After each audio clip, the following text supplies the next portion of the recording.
I've never understood the point of these meetings, all these pomp and circumstance for the introduction of a new species of mindless worms. There must be thousands of these so-called species in the galaxy. Intelligent life must naturally arise on their idyllic planets. It's like celebrating the birth of a star every morning, unprecedented, predictable, and lacking in anything truly remarkable. It's the same old story every time. A Republic Council of these races holds these presentations about new species. The presenters are always the same. A pale-skinned intellectual race that is proud of its peaceful culture and its predictable history. Its members develop self-awareness and are able to cultivate crops. Its population grows too big for its planet. And finally, the presenters unite to create the space age. Technology that will allow them to escape Earth's gravitational pull. Well, these folks have no idea what real gravity is like. Very few of them ever fight in battle before they launch into space. And even then it's usually nothing more than a skirmish that claims a few hundred lives before they declare it a war. Natural disasters are so rare that most of them experience a decade of culture shock when they learn that species can evolve on a planet with a constant light breeze, let alone in space. Just like a hurricane or earthquake, my people experienced shock, but for different reasons. When we first ventured into space, we couldn't believe that non-ideal environments could generate intelligence. We thought that plain, safe planets wouldn't have the necessary ingredients to support evolution. However, the fact that our species is unique in having evolved on what the rest of the galaxy refers to as a death planet proves the exact opposite. We even based in it for a while, because of our strength, resilience, and relentless pursuit of power, we were able to force our way into positions of dominion. Unfortunately, our dominance has been overshadowed by the fact that biological advantages have little impact in wars fought from the decks of command ships. As a result, we have been tarnished with the stereotype of mindless brutes, walking masses of meat, and the concept of struggle is foreign to them. The only problems they have to solve are technological limitations, curing genetic diseases, or optimizing their agriculture. What little cultural understanding they possess is compared to that of our scientists, artists, musicians, and claws. Despite our scales, teeth, and intelligence, they only know how to hit things. I, Var Axion, the fourth son of Emperor Var of the Var Empire, have been sent once again as a delegate to the Republic's petty induction ceremony. My father feels the need to send someone, even if it's just to pretend that we're as excited about this as the rest of us, because I know what it's like to endure a frigid tundra or a scorching desert. After all, they had to spend decades researching technologies to construct temperature-controlled buildings to put in such places, if they even bothered to try to colonize them in the first place. I put aside my bothersome thoughts for this ritual that is about to begin. My father has a habit of making me summarize the proceedings so he doesn't have to watch a recording, so I am the one who must force myself to do it. Other species might believe the rumors that we are preparing for war, because we are so backwards, you know? I'm forcing myself to pay attention, delicate VAR, no matter how predictable it may be. The person speaking next to me, Jai, is a delegate from the JTH Combine, the group that first encountered this alien species and is thus well versed in its details.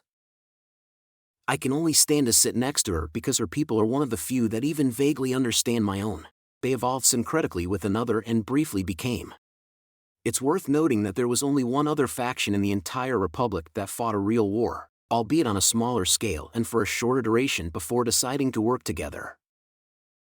Nevertheless, I would still like to know how many times this one has been called a war. 10, 100, maybe even more so now that it's over 1,000, but instead of answering my questions, she just makes an annoying chirp sound with her more primitive Avan vocals. Please pay attention, I assure you. Delegate DXI stands before the projection device, announcing the presence of delegates from the Republic Council. We extend our warmest greetings and gratitude for your attendance at this momentous occasion. Today, we are honored to have a new member of our council, the JTH Combine, who hails from a frontier sector near the unexplored arms. I have my doubts about whether you will actually like these, but I will humor you anyhow. Anyway, I prefer this to my father's temper. Their culture belies their remote location from the Republic's center, but that's beside the point. Now it's their turn to shine. I yield the floor to Delegate Smith of Humanity United, who droops an arm toward the center of the council chamber. Behind the podium, a translator for galactic standards allows the new delegate, member of the new species, to address the entire council simultaneously. The delegate is pale and noticeably thin, just as I had anticipated. Their skin is translucent, so I can see the blood pumping through their veins with each heartbeat. It's entertaining to see that they're not as slender as usual, and I can make out some reasonably sized muscles, though I have no idea how much of it serves a practical purpose. Omnivores like this species often develop disproportionately large and flaky bodies, and this one has a little fur on top of its otherwise sparse fur. Thank you, Delegate Dre, ladies, gentlemen, and members of the Republic Council. My name is John Smith, and I belong to a common family structure. I've noticed that many people's names have an extra letter or two in the middle, which is interesting. The variety of names is also unusual, like at VAR conventions, though I doubt any of my people would dare put their personal name first. Prior to our clans, there are a handful of individuals who prioritize their titles over our biological ties. The tradition persists, and my people refer to themselves as humans, plural, or humanity when addressing the entire population. We do not differentiate between the sexes, but many of our languages, there are hundreds, do. I won't bore you with the details, as doing so would take days. The few hours and days don't matter much, the torture is the same. Despite this, I can't help but be vaguely interested in hundreds of languages, which is a very unusual trait shared only by my own people. Every clan has its own private language, which is used only within the clan.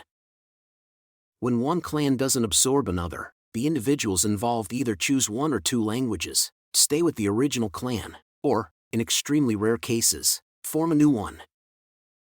Could they share a similar structure? This is what happened with JXI. I look over to see if she has anything to say, but all I get is her usual sly grin. The damnable woman is always one-upping me.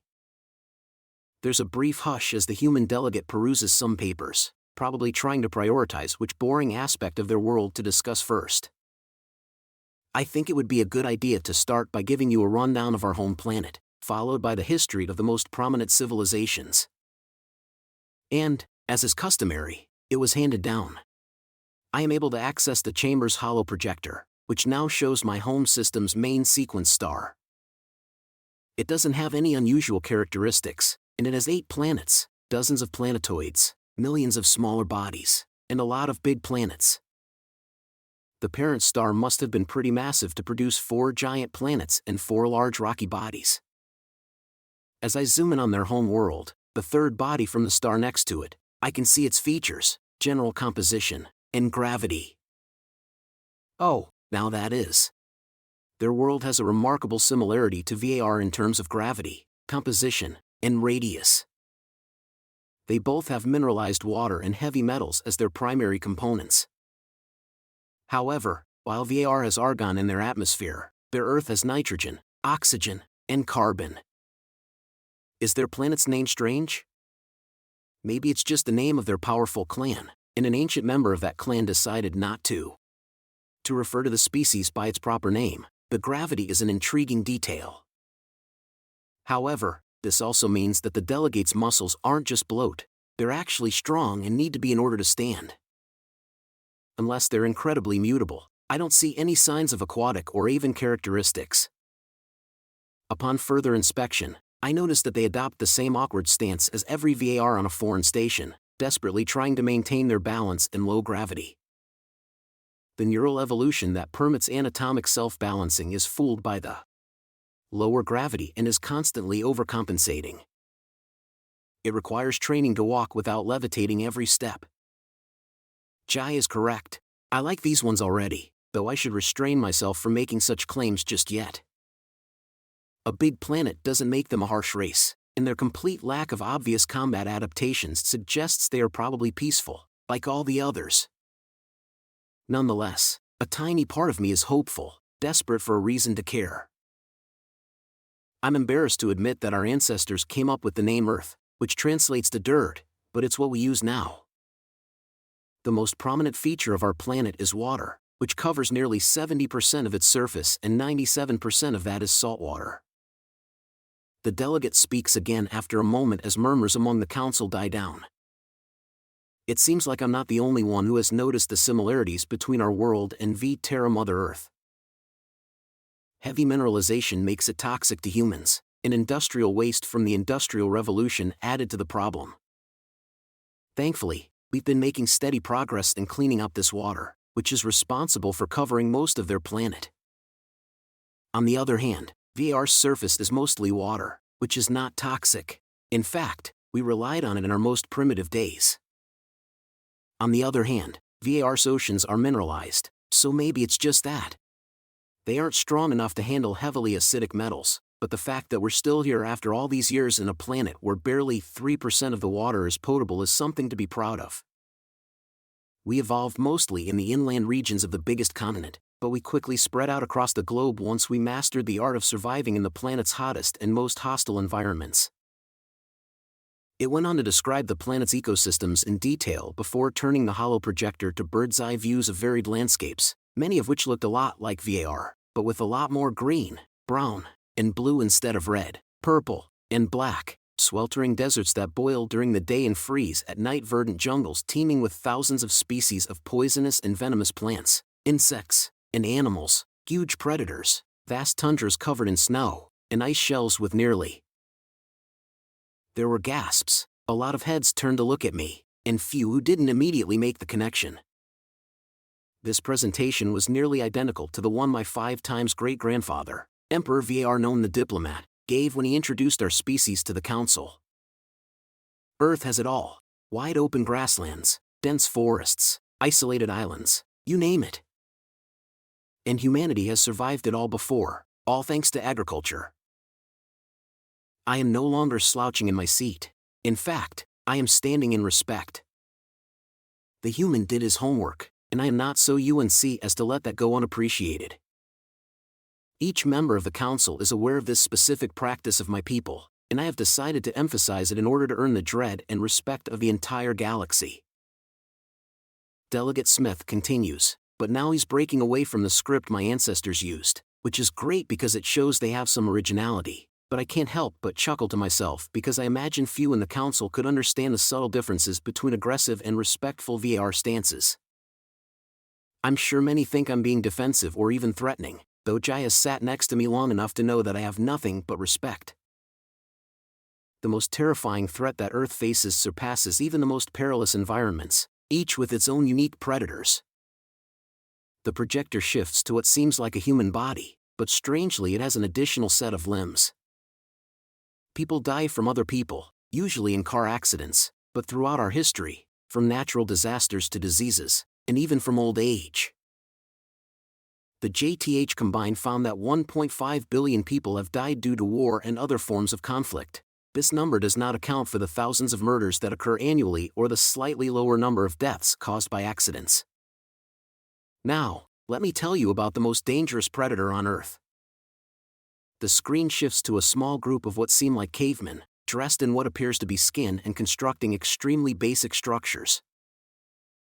Once our ancestors became intelligent enough to form complex social groups and developed a taste for meat, it did not take long for us to develop our preferred hunting method. In this scene, we see a group of primitive humans stalking a large herd of animals, all of which are four-legged and much larger than the humans. I expect to see hunting tactics like this in Joe's story. The first attack wounds one of the herd members, but the herd quickly spots and flees after the wounded one. The hunters are closing in on the kill, but my expectations are thrown for a loop. The first attack is incredibly ineffective. Instead of hitting the massive beast, their weapons dangle from their bodies as they flee. I fail to understand why this is their preferred tactic, or maybe it's intentional to show a failed hunt. Then the projector cuts to the same herd and group of humans doing it again, but this time the environment has changed slightly, meaning they're chasing. It's clear that the herd has no natural weapon, so fighting would be a bad idea. Instead, the animals keep running, and the projector jumps again. Now it's nighttime. I wonder what the humans are up to. I realize that the herd is probably asleep, having spent the majority of the day running, and many of them are still injured and exhausted. So, yes, I do see that most of the herd woke up and run, but a small fraction of them are moving at a snail's pace compared to the others, and a few haven't woken up at all. In the meantime, the humans seem to have boundless energy. With all those beasts dead or nearly dead, the hunters must have developed a strategy involving endurance that allows them to outlast their prey. But being impatient isn't in their nature. We are prepared to take immediate action, a remnant from our days of ambush predation. However, this strategy demands immense patience and foresight, as well as a remarkable ability for long-term planning. If our people ever go to war, we must be vigilant of their every move, no matter how insignificant. They are willing to fight to the death if they think they have the upper hand. Personally, I would rather form alliances with. As we stray from our roots, the strategy becomes inadequate to support our expansion. In a brief period of a few millennia, agriculture and animal domestication emerge in a small valley between two rivers and swiftly spreads across the globe. Within a couple of millennia, our societies evolve from small tribes into larger villages, towns, cities, empires, and nations. As our needs increase, nearby settlements trade goods and services with each other. The birth of an economy brings about the development of currencies, distribution systems, roads, and traders. We also learn to shape the environment to our liking, transforming its riches into buildings, vehicles, tools, and weapons. Despite our dominance of the food chains in nearly every environment on Earth, there were still other humans to take into account. Only 3% of the water on Earth was usable, and most of that was in rivers and lakes, which were distributed exclusively to the areas that, right next to them, the land needed for farming was more valuable than anything else on Earth, and the resources needed to cultivate and utilize that land efficiently came from a finite supply. Most human conflicts revolve around the distribution of scarce resources. There simply wasn't enough to go around. Our growth was constrained primarily by our inefficiency in utilizing the resources at our disposal, and if our progress ever came to a standstill and our population exceeded our production capacity, it would lead to war. Once again, a highlight reel of violent conflict depicts armies of humans dressed in leather and metal atop domesticated beasts, wielding war engines. It was a beautiful sight, as if peering into a mirror. Our people had gone through the same struggle, only we lacked the heavy metals necessary for our development. Wars broke out frequently and rampantly in areas rich in iron, copper, and other metals. The reel goes on to show how the scope of. As technology advances, weapons become more lethal, armor becomes fiber instead of metal, and heavy vehicles, flying vehicles, aquatic vehicles, guided munitions, and the infamous atomic bomb are all developed. The Republic's newest species shares these destructive tendencies, but they don't display much more than that, which is understandable given that anything more modern will inevitably trample on their current arsenal. He went on to say, of course, resources aren't the only thing we've fought over. People are proud, vindictive, and irritable. They don't take insults lying down and tend to hold grudges. As our cultures evolved, nationalistic pride became a source of conflict, and wars broke out over seemingly insignificant issues like whether two men were having an affair or over more abstract philosophical questions like which religion is true. I don't have to look very far to see the looks of horror and disgust on the faces of the other delegates. They apparently believed that advanced cultural concepts barred violence and that it was the only commodity available to my people before our ascent into space and the subsequent wars that ensued. People, the inevitable consequence of a dearth of cult culture, religion, or philosophy, and here we have living proof that they were mistaken. I can't help but burst into laughter, causing the entire chamber to listen. I take great delight in looking into the eyes of the delegates who once boasted about their intellectual superiority. The remainder of the ceremony goes by without much more outburst, and Delegate Smith proceeds to outline the intricacies of his people's culture, including their concepts and ideas, languages, mythology, and love of fiction, digital and analog video games. I've noticed a lot of physical similarities between these creatures and war simulations. Some of them are even more advanced than the others. These beings are as intelligent as the pathetic worms sitting around me, but they are also just as violent as my own people. It's a contradiction. I'm sure the other delegates would agree. However, if they really looked into my people, they would discover a vibrant history, one that is perhaps marred by the blood of struggling conflict. It's clear that humans hold a species-wide guilt over their bloody history. They see it as a flaw that needs to be corrected, a darker side that needs to be quelled and controlled. I don't want to judge their ego, but if I had to offer them advice, it would be to stop foolishly rejecting their true nature, embrace it, and find ways to satisfy their needs without letting los control them. The VAR have a long way to go before they accomplish this.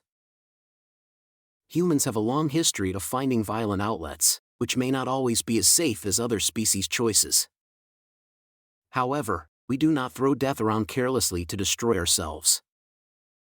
Humans are in a precarious position now because they have rejected themselves for so long. They must be constantly vigilant against themselves lest they go too far in a moment of weakness and engage in mutually assured destruction. My people have much to teach us, and I pray that our ancestors listen, as the presentation comes to a close, Dre looks over at me with that same grin. I can't help but return the smile, and I thank you, Dexy. I can't help but wonder how humans greet each other. As I exit the council chamber and enter the lobby, I breathe a huge sigh of relief. I was worried that the script they gave me was too edgy, and that we might have made a terrible impression on the galactic community. Thankfully, everything went according to plan. It appears that the second half of the presentation was successful in changing some people's attitudes. Who would have thought that showing them anime, music, and sports would be enough to win over aliens? I find myself engaging in internal monologues with a non-existent internal audience. My therapist has warned me about this habit, saying that it leads to objective detachment. Whatever the case may be, it helps me keep my thoughts organized and makes me believe that my innermost thoughts are being heard. Playing both sides of the argument in the dining area allows me to better understand the shortcomings of my own plans and ideas, as I am constantly being watched and judged by a panel of observers. I even managed to get my hands on some exotic-looking finger foods, which fortunately don't taste as good as they look. A lot of the other delegates are staring at me with strange looks, some are avoiding me, and surprisingly, quite a few approach me directly to discuss the nuances of human culture. Luckily, I was prepared for this.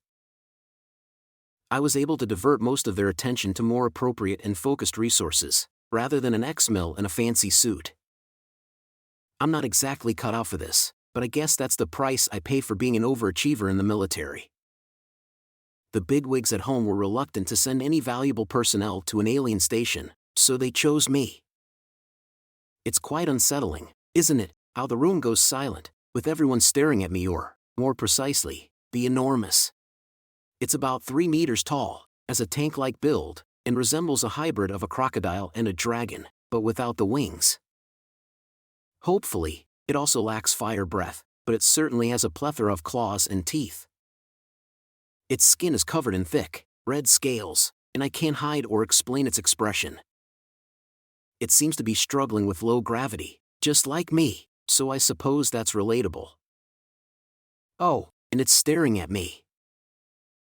Remember, I'm being addressed by the VAR delegate, who seems to be Axiom or something. I'll just call him VAR. The higher-ups warned me that the VAR might interpret my presentation as a threat, so they made me take a week-long course on VAR honorifics and political protocol to avoid inciting them. The goal was to ensure that I wouldn't inadvertently declare war, which none of the other species needed, because apparently VAR is the only language that even has. I was having trouble remembering the VAR phrase for polite greeting between strangers, but he beat me to it with something I was not even aware of. The first word that came to mind when I heard it was war, and it's stuck with me ever since. Almost every species in the galaxy, with the exception of ours and one other, is intrinsically pacifist.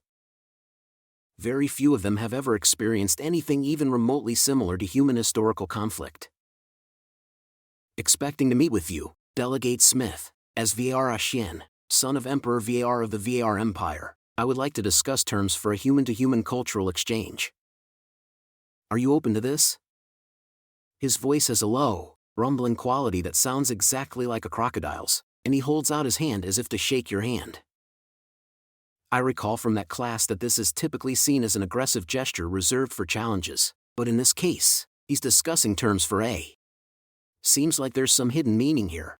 He's reaching out for a handshake, and I'd hate to be the one to let a political delegate down, so I say, sure, why not? He then proceeds to pull me closer, as if to say, I'll forward that to the higher reps so you can talk to someone a bit more specialized in the field. I'm just a retired soldier, sent because they didn't want to risk any valuable personnel, so I let go of his grip. With narrowed eyes, I refuse to let this extraterrestrial crocodile think I'm weak. After what feels like an eternity, it finally releases its grip and lets go, making the same rumbling sound it used during the presentation, like rocks in a tumble dryer.